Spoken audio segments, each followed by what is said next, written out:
Hey everybody, thanks for listening to the Catchapocket podcast. I'm your host, Lori Burris, coming to you from Wichita, Kansas.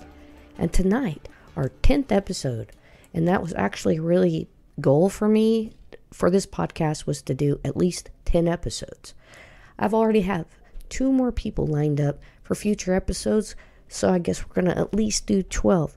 And I already have ideas for more people if I can just get them to agree to come over or figure out how to make it sound a little better when we do Skype interviews, because I think there's a delay and it kind of sucks. Tonight on the Catchapocket podcast, episode 10, Mr. Lonny Quattlebaum. He is a cinematographer and he works here in Wichita for a company called Digital Brand Media, who do a lot of cool commercials and this kind of thing, but also they do the Wichita Sessions, which is on public television all over Wichita, Topeka, Kansas City, Smoky Hills, all over the place. And if you ever watch public television on Thursday nights at 7 p.m., you'll get to see some of Lonny's handiwork and get to see some of the great artists that perform and are part of our society and culture here in Wichita, Kansas, and the surrounding areas. So, again, we're on Twitter, Catchapocket Podcast. We're on Facebook, Catchapocket and Catchapocket Podcast. We're on Instagram, the Catchapocket Podcast. If you say it on your smart speaker, you have to say the Catchapocket Podcast, because the smart speaker will put you on some weird thing called Ketchup Pocket. Okay, you don't want that. That's not me. So, Ketchup Packet. Anyway, I think it's about football. I keep getting it. I have a little southern drawl. But, anyway, so, without further ado, my 10th guest, Mr. Lonny Quattlebaum.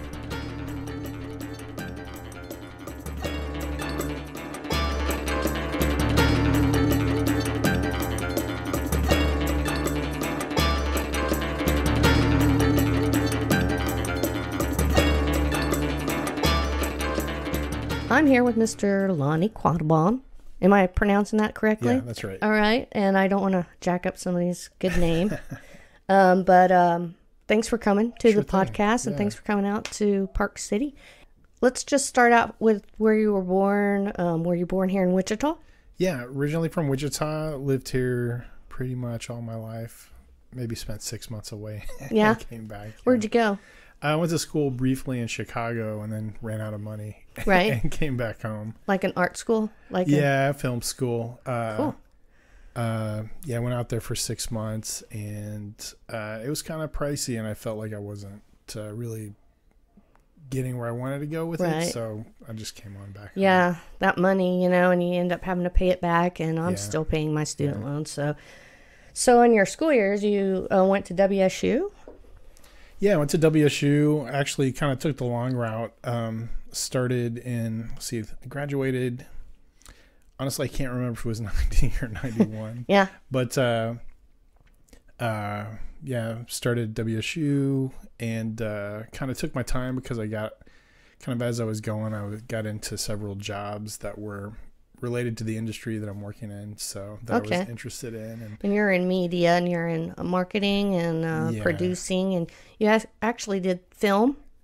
I've kind of done a little bit of a lot of things. I've been involved in some film productions, do some a little bit of TV, a lot of marketing videos, commercials and that kind of thing. Short corporate documentaries. Thanks for when they hire employees and they come in and see, this is our company or this is what we do and that kind of thing. Yeah, exactly. That's cool. So at WSU, you kind of took some other jobs and took your time getting through your bachelor's. And then did you go further with that? No, I got a bachelor's, and I was kind of it took me 12 years to finish. Right. Once I was through, I was just happy to be done. And I felt like it was important to finish, and I've known some friends who have had trouble getting, advancing in their careers because they didn't have that certificate. Degree. Yeah, exactly. But but they knew what they needed to know. They were good at what they did, but right. Go into a job interview and they say, well, yeah, I don't really have that. Yeah. Yeah. So, it's never really been an issue for me, but, you're glad you did. I'm glad I did. Yeah. Same here. And I think a lot of times when people are looking for someone, I think college is more, if you finished it, it shows that you have the follow through. Exactly. And because it doesn't really teach you, when you go to another job, every job is different and you have to totally relearn everything when you get there. You might know a few things, but you don't know how they do it and you have to figure it out. So experience on the job is what really they need. Yeah. But yeah, that certificate is showing you have follow through. Exactly. Even if it takes you 12 years, you'll follow through. Let's just go with favorite job. Like, do you have a favorite? Did you do something that really you loved so much you wish you could do it every day? That kind of thing. Sure. Well, kind of like I like what I'm doing right now because it requires a lot of different skills. It gives me the opportunity to sort of like, I don't know, sometimes I'm shooting video, sometimes I'm editing, sometimes I'm producing, sometimes I'm directing. So I never get bored with what I'm doing, but right. Probably probably my favorite project that I've been working on. I think we've been working on it a little over 10 years now is Wichita Sessions, which is right. That's wonderful. Yeah. And that's one of the things that drew me to you as a guest is the Wichita Sessions, because I just love the format and I like how you guys try to do different angles and the way you're shooting it differently. Not everyone is exactly the same, that kind of thing. Yeah. I really think that's creative and it really opens up people to local artists and things like that too. Great. Thank you. Yeah. I think everyone really loves it, and it's still going strong and even getting stronger, hopefully. Yeah, well, so we've been in a bit of a lull. So for anybody, if you're not familiar with Wichita Sessions, it's a live in studio music performance show. So we bring in musicians and they play, as if it was a live show, but we do it in studio without an audience. Right. So, and we've been in a bit of a break for, I don't think we've recorded anything for a little over a year now, but it's actually, this will be the 10th year. And so we're kind of working on like on an updating, anniversary? Yeah, freshening up the show a little bit. Cool. We need to get back into production. I've got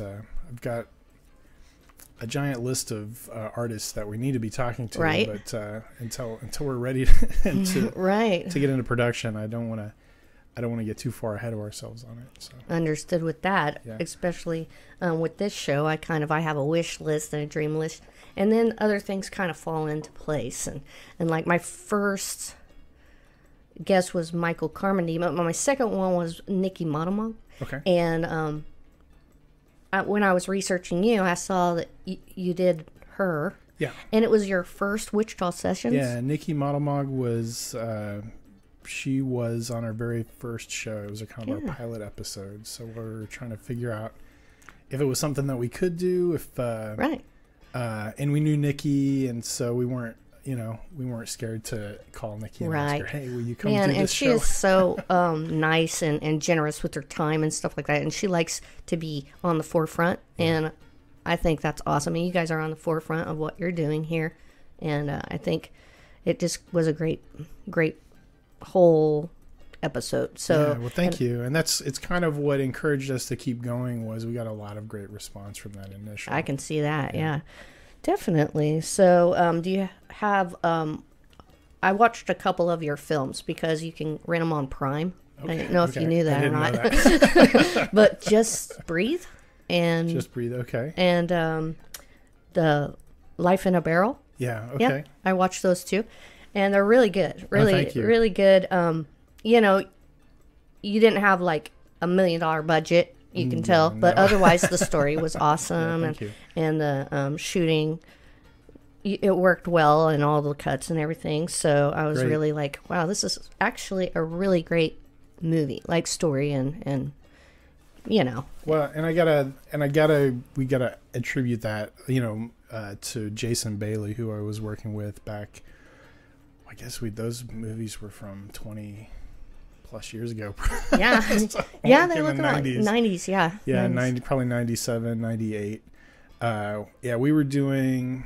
They were not low budget films; they were no budget films. Like on a string They budget. were Yeah. micro budget films, and it was. In a time when it was just in that time when. Everybody was talking about digital filmmaking, and there was not, these days we have digital cinema, but back then it was really digital filmmaking meant shooting on a video camera.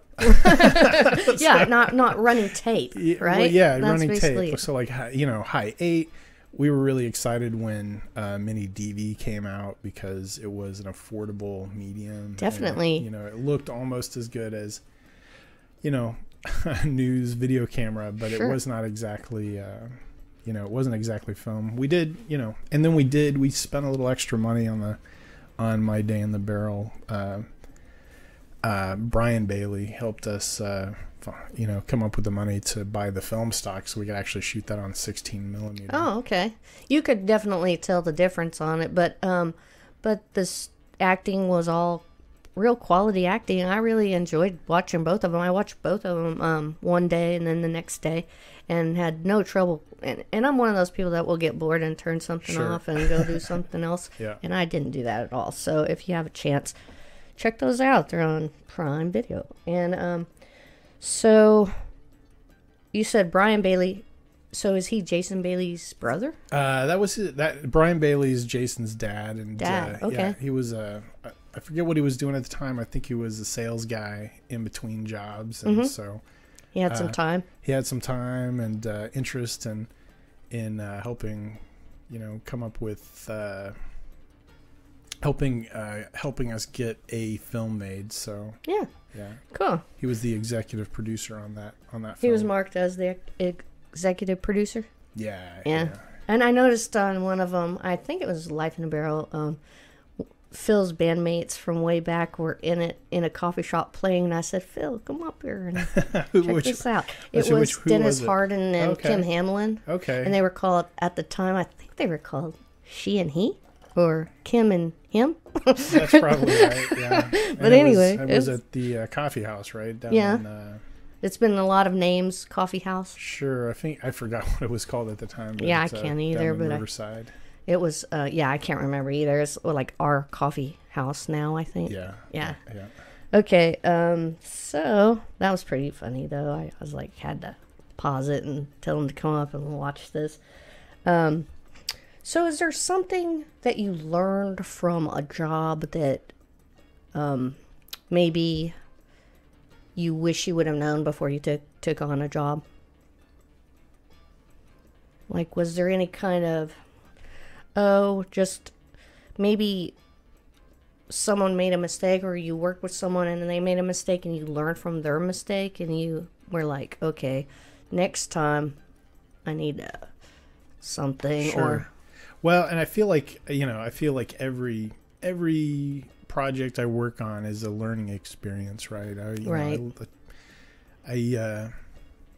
Usually there's some kind of mistake made on just about every project, and it may not be a mistake, but just something we figure out. Oh, that would have been better if we'd have done this. right, or it had taken less time or whatnot. Yeah, I should have put the light over here. We could have, So just little this and that's, little tweaks, basically. yeah, well, and I do feel like, because not every project is as fun as the next, but I do feel like every project that I work on, whether it's creative or for business, every project is a opportunity to learn more about what I'm working on, how to work in video production, right, or how to tell a story. Yeah, So, definitely. I know I'm learning every time I do a podcast because I just have interest in people Sure. in my community, Yeah. that and to promote my community and to make sure that people know there's so much quality here. It's always highlighted elsewhere, but here there's quality people with intelligent stories and have a lot to say and a lot to bring to, and a lot of times they get found out and then they have to go to New York or LA because they're called there. They can make a living. Sure. Mm-hmm. So with digital brand, when did you get started in that field? When did Eric Zoller, is he the owner of that? Yeah, so I've been working with Eric. Actually, I've been working with Eric and digital brand in some capacity since, probably around 2000 or so. I spent a lot of time as a freelance production guy or post-production. But I've been over there full-time since into 2014, so... Okay. Just about 5 years. 5 years now? Yeah. And so now it's clicking right along, and you guys have a system and routine, and it was kind of just a entrepreneurship that you all kind of came together with. Is that how that started? Sure. Or? Well, it was. It kind of grew out of another production company from the 90s. Eric was not the original owner, but he bought it. So he came to Wichita to work there. Back from K-State, he spent, I think, 3 years out at K-State doing video production for K-State on a lot of videos that were grant based. Okay. For the university itself. The university, yeah. Okay. And so he came back to Wichita in, I don't know, late 90s and was working at Digital Brand, which is the production company that we run together. But he bought it. I can't remember when he bought it exactly. Mid 2000s. Okay. Probably been about 13 years now, I guess. Wow. Yeah. So, and in the meantime, I had been working in a lot of different places. I worked at Cake TV for a little while as a technical director. Right. I was at WSU as a videographer and video producer, and but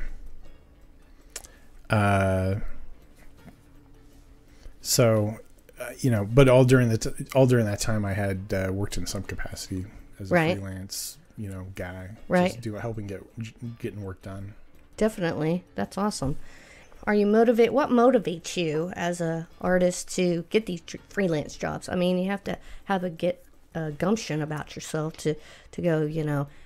I need to contact this person or know this person or something like that. Sure. And not just probably money, but sure, something's pulling at your soul. This is your thing, right? Well, I guess I've got two modes when I'm in. So I work in the field that I'm actually interested in, in pursuing, right? So, but I've got two modes. We've got work mode, and we've got personal project or creative mode, right? So, most of the freelance it's all. Trying to utilize my skills, what I can, how I can, whether it's shooting video or editing, right? Or sometimes a little bit of, I'm not a great graphic designer or motion graphics person, but I can do a little bit. Yeah. And so utilizing those skills to help, in a commercial sense, right? To help make a living, right? And exactly. And then we've got projects like, like the film projects that I was doing back in the 90s with Jason and like heart in your heart, right? That's what you want. And I've done, and to some extent I've been able to mix that up, and we do. I don't do a ton of music videos, but I Mm-hmm. do a little bit of music videos. Like back when Moreland and Arbuckle were Right. together, did Yeah, I saw a ton of a lot music of those. videos for those guys. Some that I was They're real really happy good. with. Thanks. Mm-hmm. And I've been doing some music videos for Gooding and Oh yeah. Daniel Nicole, who's up in Kansas City, Okay. and some other artists too. And those are usually, it used to be that I could just do those projects and we didn't have to worry about a budget. But it's been lately, it's been getting a little more difficult to prioritize time because I've got projects at work with money attached to them. well, it's kind of and people yeah. and expectations, yeah, your exactly. clients, Yeah, we're and they've only got so much. I've only got so much time to work on Right. different things. And it does take time. It's time consuming. Yeah. When I come in here and I'll listen to us again and again and again, it's me trying to give the best outcome, but it's time consuming. And my son, who likes to play video games in the same room that we're in, hates it. Absolutely hates Taking it. his gaming. Yes. Like, when are you going to stop? Yeah. So, yeah, I feel your pain on that. And this is a labor of love as well. So, Sure. How'd you decide to get started doing the podcasting? Kind of like, kind of a heart feeling, a draw towards it. I was listening to a lot of podcasts and I thought, we have people that have better stories than that. I've heard better interviews than this. So it was basically me going, wow, we should bring Wichita. It's a totally new format that's happening in the world right now. And it's completely almost, besides for the equipment that I had to buy, which I bought like one a week, every payday, one like thing. And then when I finally had enough, I bought a hosting site. And then I'm like, okay, watching YouTube videos of other people and thinking, let's try. I don't know. It could fail, but that's okay. That kind of thing. Yeah. It's kind of the way I looked at it. Well, I think it's a great time to be sharing stories in Wichita because I think there's a lot of, and it's part of the reason why we got involved with Wichita Sessions was we know there's a lot of talent in Wichita. I think so. And it's maybe underrepresented and not Definitely, yeah. not in that it's not out there and people aren't doing things, but I feel like there's a gap between the perception, or there has been historically a gap between the perception of how much talent there is in Wichita and culture there is to take in versus what we actually have in artists who are creating things. So yes, you hit the nail on the head to me, because that's kind of it. And now this media kind of brings us at the same level. If the right person or the right group of people thought this was cool, it could be huge, or it could be not, but you're still going to have that remembrance of this interview, and you can always look back on it and say, I'm glad I did that because I opened someone's eyes up to something that helped them or pushed them further and made Wichita a little more fantastic. I think that's kind of the goal. So, that's why I did it. And so now we're to the inspirational story part of the podcast. And it's basically, is there a story that you can tell, or is there something that happened to you that was inspiring that you might tell the listeners or me that could help improve my life somehow? And that's a hard question, I know. So, take your time. okay, yeah, I might need to take a little bit of time. I know you had mentioned what we wanted to talk about here ahead of time. But you can take it any way you want. Oh, sure. So, okay. Yeah. So it doesn't have to be like when I was 12, somebody whipped me or something. You know what I mean? But anything, like a teacher that influenced you, a friend that influenced you in a positive way, a negative way if you want to. We can take it anyway. And you can curse as well because Okay. it's totally allowed. This is podcasting. It's not a broadcast. Right. Well, there may be two things I could talk about. One, I guess for the youngsters, Okay. interested in media. If you're interested in, and you don't have to be a youngster either. If you're just interested in media, this is a time when really everything is very accessible. It was when I started, really hard to get a hold of the tools to do the sorts of things that I was interested in doing. Video cameras, like good cameras or film cameras, film stock, or all the tools of that day. And they were very in the 90s expensive too. was extremely expensive. Video editors, a cheap video editor, when I got into it, a machine to edit video, a cheap one cost $50,000. Yeah. So, and video cameras, like a good video camera, or or if you wanted to shoot film stock was really expensive. These days with digital, you can buy a video camera that looks better than the stuff that we were shooting back in the 90s. Looks, I think, right, better than the film stocks. If you wanted to shoot film back in the 90s, it looks, the cameras these days, like the Red, even relatively affordable cameras like the Blackmagic Cinema camera, or I got a better camera in my pocket and on my phone than than we shot some of the projects back in the 90s. So the tools today are just so much more accessible. So anybody with an interest in doing something in media has the access, I should say, to the tools they need to do it. So really, these days, it just comes down to the interest and the talent of the people. So right. So yeah, if you're interested in video production or in media, it's a lot easier to get into it. It also means there's a lot more people with that access to the tools, so there's more competition.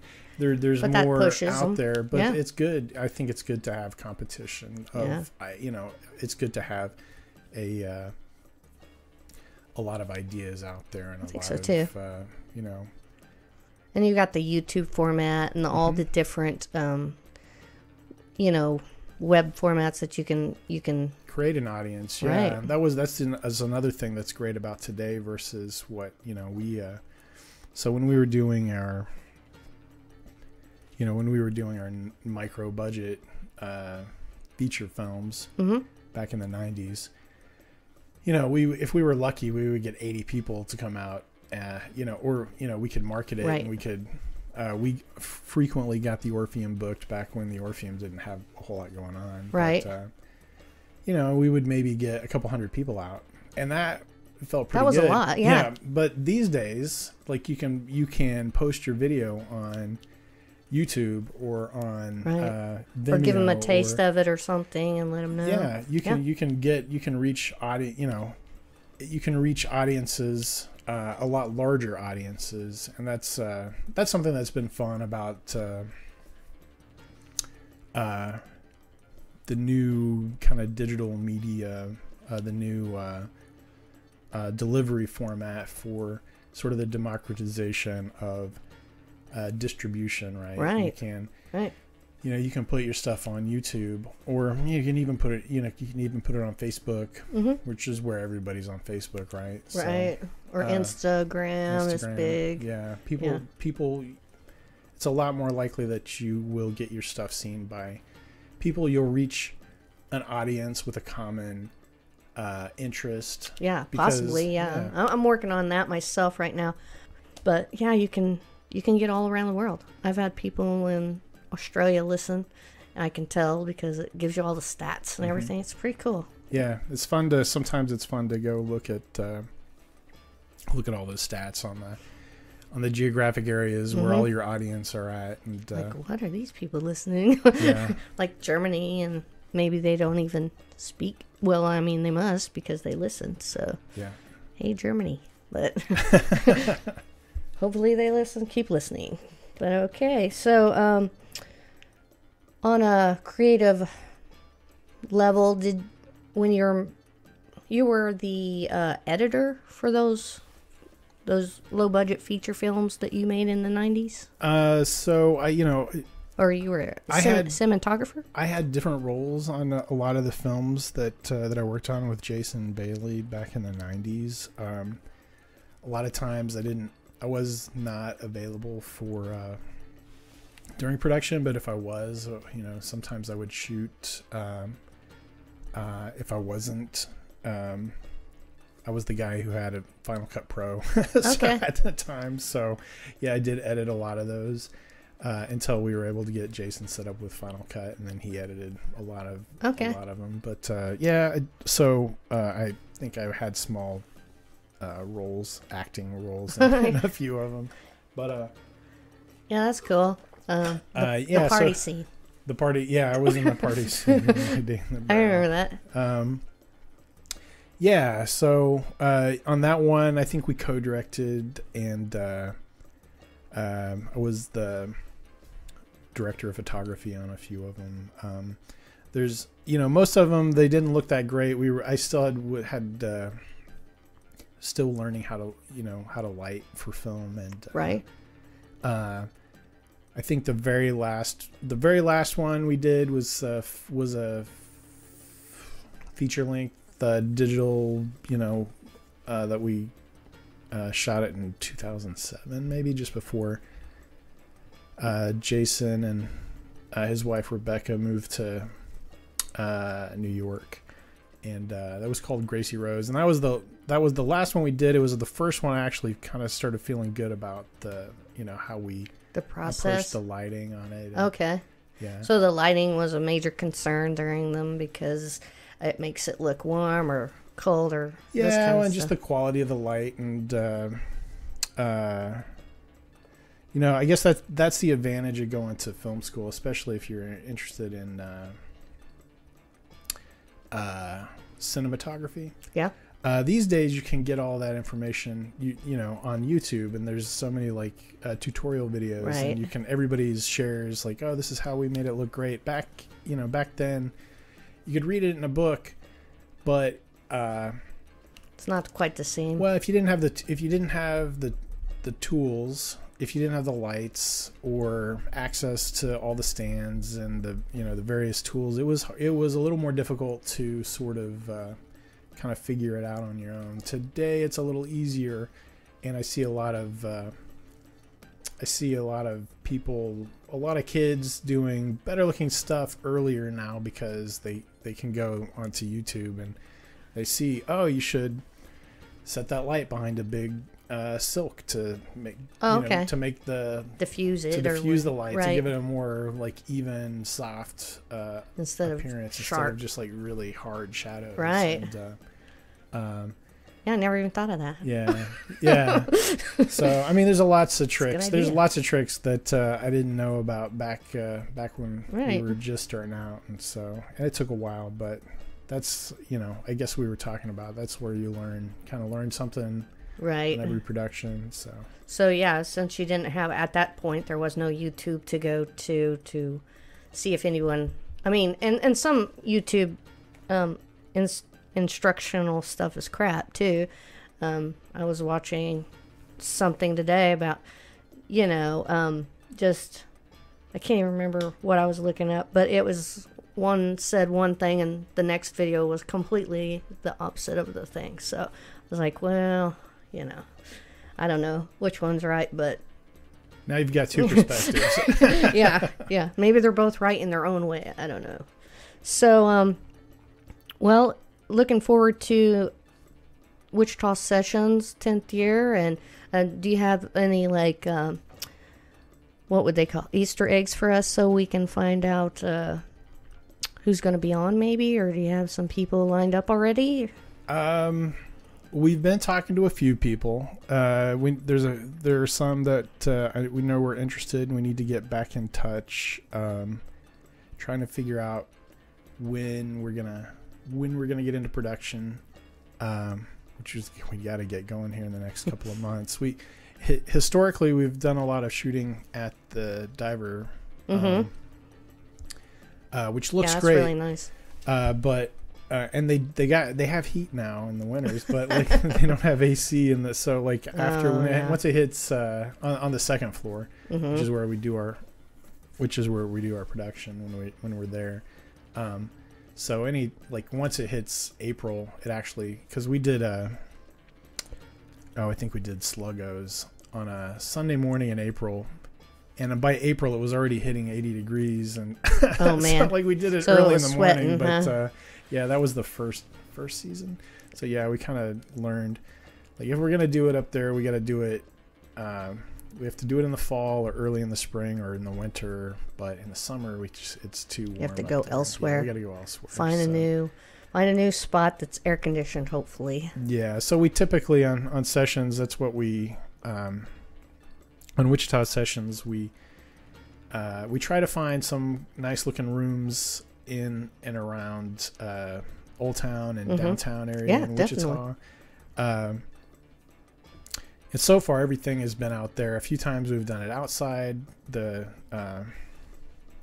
We did with Spirit of the Stairs. I like that one. That was really cool. That was the old Coleman factory, the ruins of the old Coleman factory. We actually Eric asked,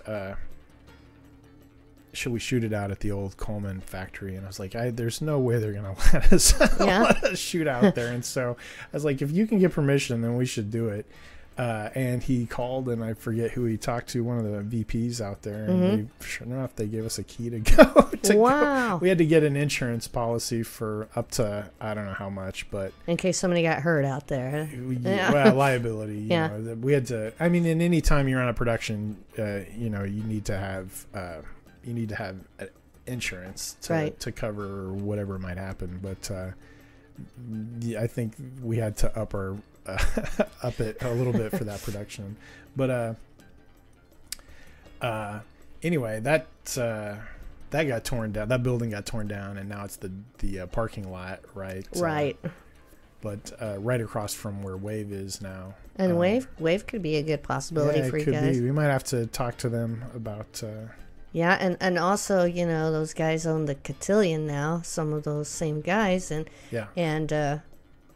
that would be a cool place to do a shoot. It has air conditioning, I hear. No, I've been there.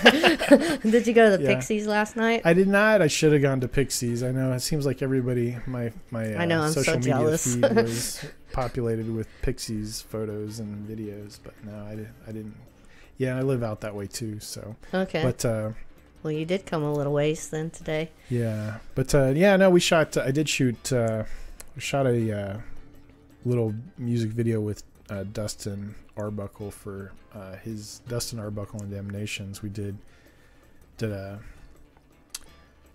video for him out of Cotillion about a year ago, I guess. Okay. So, cool. I haven't seen that one. I'll check it out. Yeah. All right. Well, is there anything else you'd like to add to this, or any kind of plug or anything like that we can give you? Because we'd love to. Just keep an eye out for Wichita Sessions coming up. And that's on KTPS. Yeah, I think I think new episodes coming up in June or July and of 2019, and it's currently on air right now. I'm not sure which episode airs next week, but every Thursday at 7:00 on KPTS.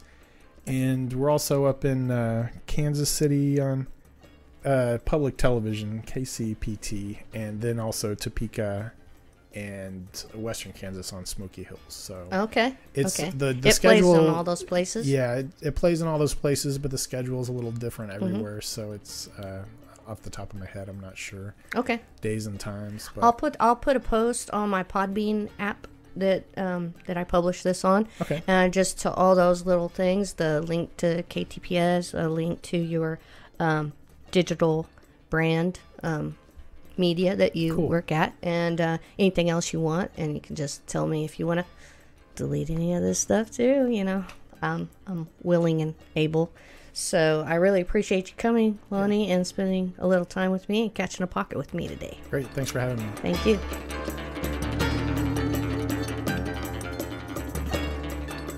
Thank you, Lonny, for coming down and having a great conversation with me. It was a great pleasure and an honor, and I can't wait to see what you do in the future, and I can't wait to watch those Wichita Sessions episodes coming into the future. And anytime you get a chance to watch public television in Wichita and the surrounding areas, try the Wichita Sessions program. It's really awesome. Thanks for listening to the Catch a Pocket podcast. We are being hosted by thepodbean.com, so bring your podcast to the audience. Special thanks goes to Phil and Fletcher Burris for helping me with the technical aspects of producing a podcast. Jeff and Zach Tuttle for photos I use on Facebook, Instagram, and Twitter. Kirk Runstrom for the music, and Lisa Runstrom for allowing me to use it on the podcast. I'd also like to thank anyone who supports this podcast and takes the time to give it a listen. I hope y'all catch a pocket you can be proud of. See you next time.